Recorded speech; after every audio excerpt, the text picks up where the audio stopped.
اللہ کے نام سے جو بڑا مہربان نہایت رحم والا ہے۔ حضرت ابو ہریرہ رضی اللہ تعالیٰ عنہ سے روایت ہے کہ ہم رسول اللہ صلی اللہ علیہ وآلہ وسلم کے ساتھ تھے۔ اتنے میں ایک دھماکہ کی آواز آئی۔ رسول اللہ صلی اللہ علیہ وآلہ وسلم نے فرمایا، تم جانتے ہو یہ کیا ہے؟ ہم نے عرض کیا، اللہ اور اس کے رسول خوب جانتے ہیں۔ رسول اللہ صلی اللہ علیہ وآلہ وسلم نے فرمایا، ایک پتھر ہے جو جہنم میں پھینکا گیا تھا 70 برس پہلے، اب اس کی تہہ میں پہنچا۔ رسول اللہ صلی اللہ علیہ وآلہ وسلم نے فرمایا، انسان کبیرہ گناہ سے اجتناب کر رہا ہو تو 5 نمازیں ایک جمعہ سے دوسرے جمعہ تک اور ایک رمضان دوسرے رمضان تک درمیان کے عرصے میں ہونے والے گناہوں کو مٹانے کا سبب ہے۔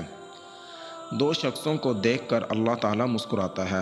رسول اللہ صلی اللہ علیہ وآلہ وسلم نے فرمایا، ایک وہ ہے کہ جو سرد رات میں اپنے بستر اور لحاف سے اٹھ کر وضو کرتا ہے اور نماز پڑھتا ہے تو اللہ تعالیٰ فرشتوں سے پوچھتا ہے، میرے بندے کو یہ تکلیف برداشت کرنے پر کس چیز نے ابھارا ہے؟ فرشتے جواب دیتے ہیں کہ تیری رحمت کا امیدوار ہے اور تیرے عذاب سے ڈرتا ہے، تو اللہ تعالیٰ فرشتوں سے فرماتا ہے، گواہ ہو جاؤ، اس کی امیدیں پوری کر دی گئی ہیں۔